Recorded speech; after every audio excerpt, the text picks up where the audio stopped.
So a few days ago, AMD launched the Ryzen 7 8700F and 8400F processors, and I absolutely hate so much about this. For one thing, look at this slide. They're comparing it against Intel's 14400F. Now, why do I have a problem with that? Well, the 8700F is coming in at $269, and I did double check major retailers, and yeah, like here it is at Newegg, I can buy it for $269.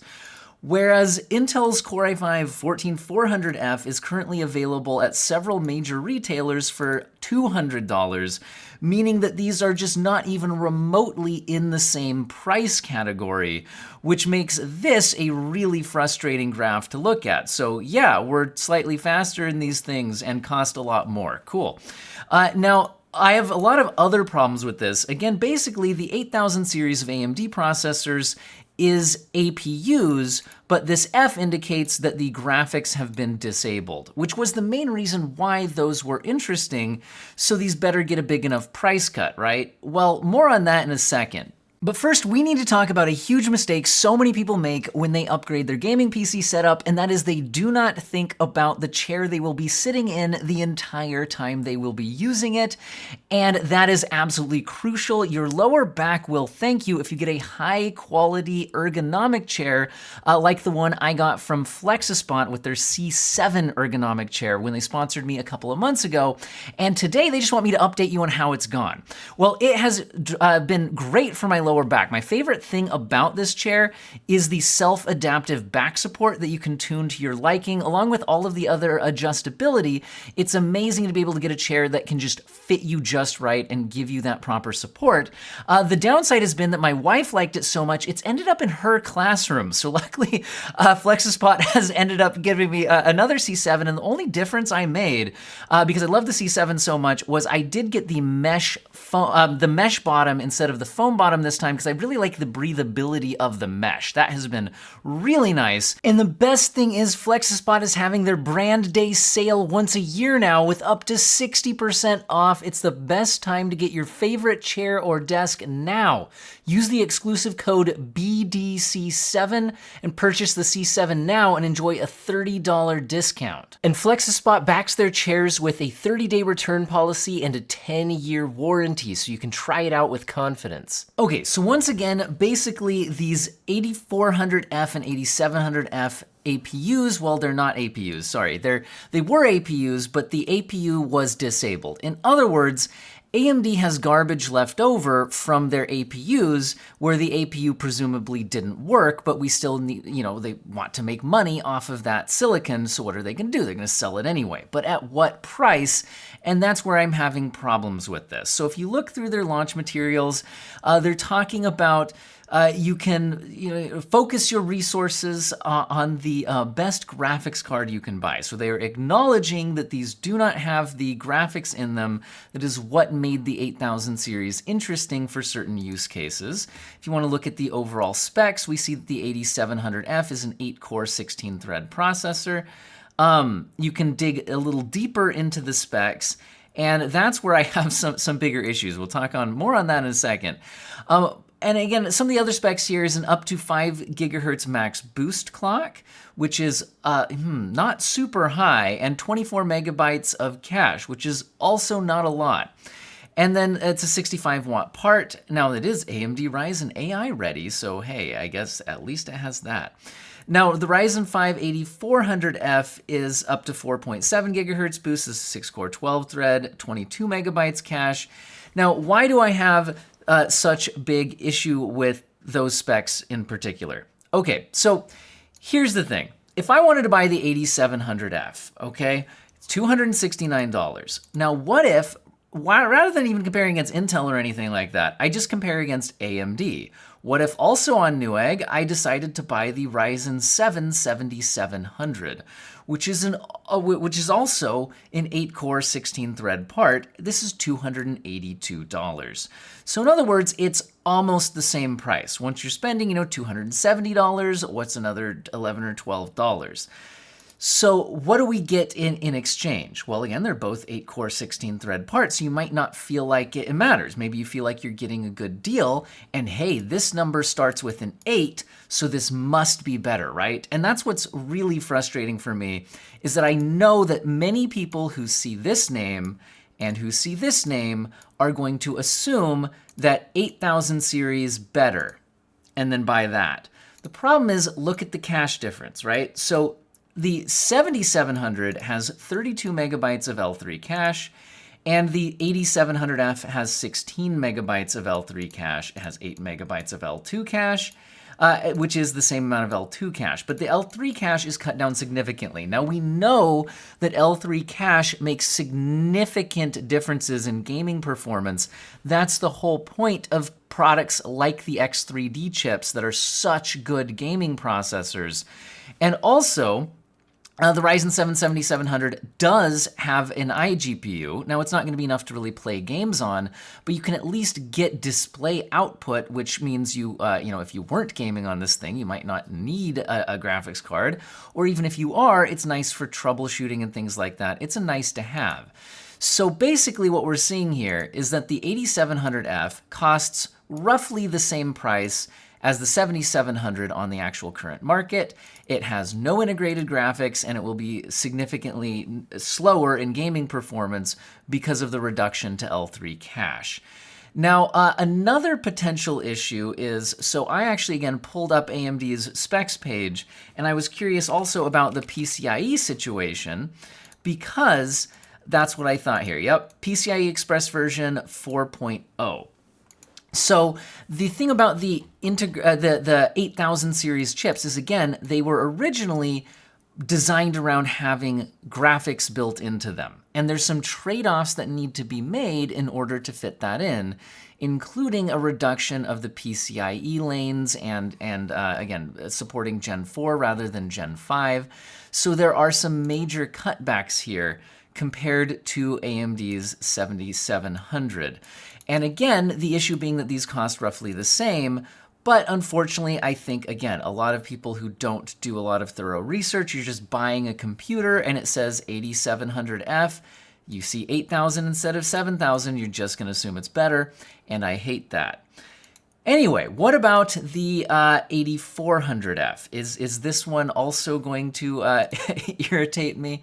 Yeah, I think so, because what could we stack this one up against?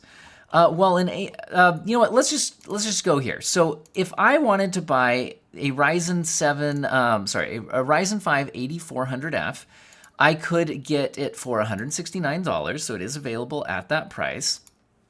And if I wanted to buy a Ryzen 5 7600, I could buy one for $189.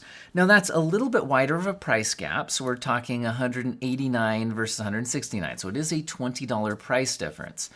But again, notice the L3 cache. So the L3 cache here, 16 megabytes L3 cache on the 8400F, and we're getting 32 megabytes cache on the 7600. So I just really don't see these making any sense at their current pricing up against AMD's own product stack, let alone the issues that I have with them, like trying to advertise against Intel's 14400F, which costs significantly less than the 8700F here. So long story short, AMD is trying to sell silicon that has supposed to be an APU, where the main selling point is the integrated graphics that are available for it, and yet the integrated graphics didn't work, so now they're trying to sell you their garbage. But that actually makes sense. We don't want e-waste.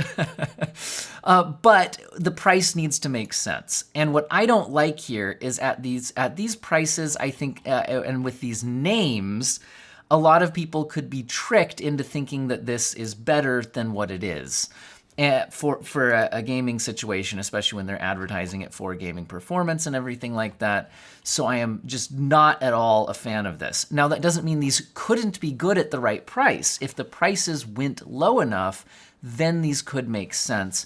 Now, the last thing I will mention is that compared to the 7000 series, which I'm arguing that most people should buy instead, These do have the included NPU. So it does have the AI processor thing going on there. Now, again, whether that ends up being useful for you will depend on if you have any kind of use case that takes advantage of it. I'm still trying to figure out what those use cases really are. It's certainly not anything I use. AMD is saying that there's over 100 AI experiences enabled for AMD Ryzen AI available today. Again, these just aren't things that I use or test, but I will mention that these are things that AMD is advertising as a benefit to doing that. So if you find that those are something that would matter for your use case, then perhaps that would make sense. But if you're targeting this for gaming, which is part of what AMD was marketing this on, was for maximizing your gaming performance, for getting shifting your budget towards the GPU. Again, just don't do that. At least at these prices. Hopefully the prices come down on the actual market. In what makes sense. Because again, the difference between the 8000 series and the 7000 series is the 7000 series generally makes sense as a gaming CPU, but doesn't have a good integrated graphics processor. The 8000 series has good integrated graphics, but worse actual CPU gaming performance. But now the Fs take away the one reason that the 8000 series actually made sense in some situations, but doesn't actually compete well in price against these when you look at their actual retail pricing currently versus their MSRP pricing.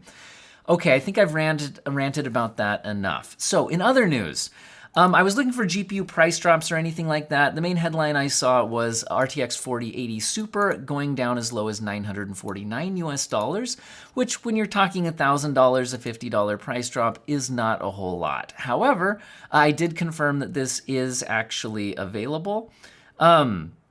So there it is. It is actually available at that price point if you're interested. In other NVIDIA news, it looks like they have their RTX Video Super Resolution, which is for basically trying to upscale streaming video, is now available in Mozilla Firefox. So we're getting Firefox support for RTX video stuff. I've reported on that technology in the past, so now it's mostly just saying, hey, it's supported in more web browsers, which is good stuff.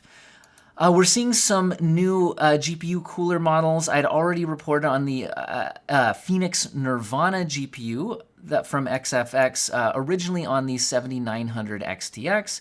It's looking like it's getting a 7900 GRE and 7800 XT variants as well. These are white GPUs. So there's that.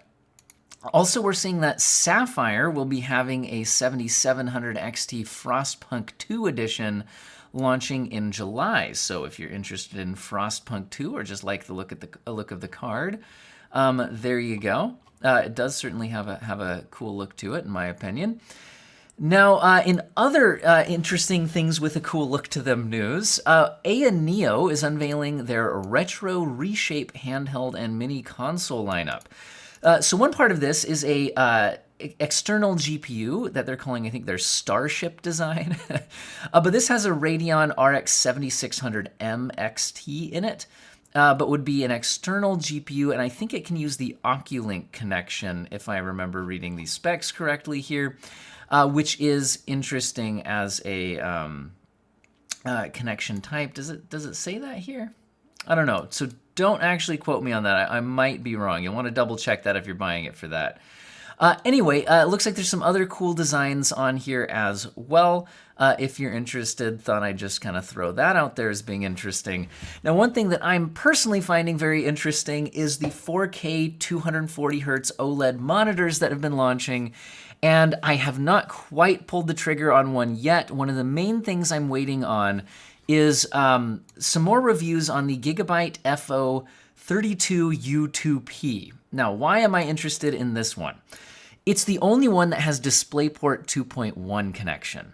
Now, Monitors Unboxed is apparently working on their full review of this, but prior to launching the full review, they are doing a video on DisplayPort 2.1 being tested, as well as some of its pros and cons, and talking about whether it should really matter in your buying decision for one of these monitors.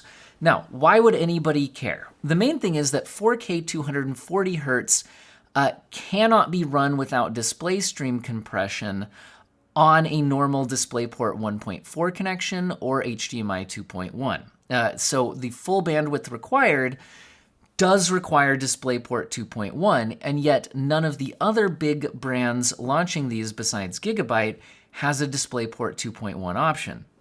Now, one reason for that is that almost no graphics cards exist that even have a DisplayPort 2.1 output. And you might be like, what about AMD 7000 series? Okay, they have DisplayPort 2.1, but they don't have UHBR20, which is the 80 gigabit per second mode. Now, the problem with that is that the lower bandwidth versions would still require display stream compression. So DisplayPort 2.1 is a bit of a complicated standard, and if you want to learn a lot more about it, I will link all my sources in the video description today, and this Monitors Unboxed video goes into a lot of depth on all of the differences, as well as looking at some side-by-sides of what if we just use display stream compression, and at least in his opinion, there was no visible difference that he could spot on anything. So basically, the conclusion here is that for most people, it's probably not a massive selling point. However, it would be a nice-to-have feature if the monitor itself was also just good otherwise and well-priced, which is why I'm waiting for more reviews on the monitor to be out. Because personally, I would really like to have it. Just because as the next generation of graphics cards come out that would have the full DisplayPort 2.1 UHBR20, at least they might, it would be cool to have that available. In other words, I'd rather have it than not.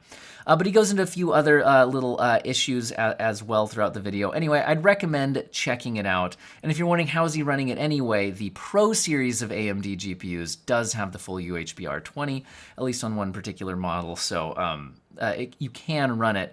Another issue being the cable length that actually operates at DisplayPort 2.1. There's a whole bunch of stuff going in here. But anyway, it's looking like some more information and testing is getting out there on DisplayPort 2.1, and I'm here for it. I'm really interested, waiting for full reviews. I will eventually let you guys know which of these 4K 240 Hz OLEDs I end up going with. But anyway, let's get to the last few news articles here. We're seeing that Xbox Game Pass, which could affect PC users, because again, you can get Xbox Game Pass PC or like PC Game Pass. Did they rebrand it? I don't know. Anyway, it's looking like there could be tier changes and possibly pricing changes incoming if it ends up being true that Call of Duty ends up on Xbox Game Pass. Because I think, at Microsoft, they're probably pretty worried about, okay, so we have Call of Duty now, which can basically print money, but we also want people to subscribe to Game Pass, so it would help if we put Call of Duty on Game Pass, but then what if Call of Duty doesn't print so much money for us anymore? Well, maybe we should increase the price of Game Pass to get access to Call of Duty. I don't know. Anyway, so at this point, it's mostly rumors, but there's a lot of insiders saying that there will be an adjustment to tiers and potentially also pricing as part of launching Call of Duty on Xbox Game Pass. So that's a whole big thing. In other game rumors that I'm interested in, looking like Total War may get a Star Wars game on the way. Now, that's not huge news or anything other than I personally find that interesting. So I thought I'd let you guys know as well. Now, another thing that was interesting, so I tested out, and a lot of other news outlets are reporting on it, that Ghost of Tsushima on PC does allow the use of DLSS upscaling comboed with FSR3 frame generation at the same time, whereas previously official implementations of FSR3 didn't allow that, although modded versions did. Now, I'm curious if this means, because that was announced as part of FSR 3.1, where they would decouple those. But I didn't see any official announcement that this is an FSR 3.1 implementation, so I wonder if it's just been that piece has been separated out but not the upscaler. So that's just kind of a bit of a question mark on that. But in general, if you didn't watch my video on it, I do think that Ghost of Tsushima is a very performant PC port. Runs pretty smooth, not a lot of stuttering issues, all of that. I'm even getting good experience on my Steam Deck. So that's all great. Also, it seems like PC fans are absolutely embracing the game, because this is live right now as of the time of filming, sorting PlayStation Studios games on Steam database by their peak online player count. And Ghost of Tsushima Director's Cut is currently now has surpassed even God of War, meaning that the only peak player count that it is currently behind is Helldivers 2. Although, while its peak is behind Helldivers 2, notice that the current player count is actually within 1,000 of where Helldivers 2 is currently, as of today. So anyway, it's looking like a very, very successful launch for Ghost of Tsushima on PC. You wonder how much more successful it could have been had it launched in all regions rather than being region-locked due to PlayStation Network not being available in some areas. To be clear, you don't need PlayStation Network to play Ghost of Tsushima on PC.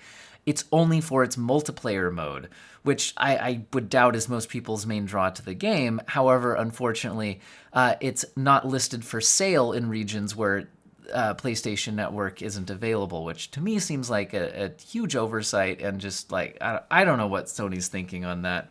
Anyway, I hope they're not working toward trying to make their own game launcher or even game store or something like that for PC, because don't think that would be received well. But anyway, last thing I'll leave you with is it looks like PC users may finally get Red Dead Redemption 1, not 2.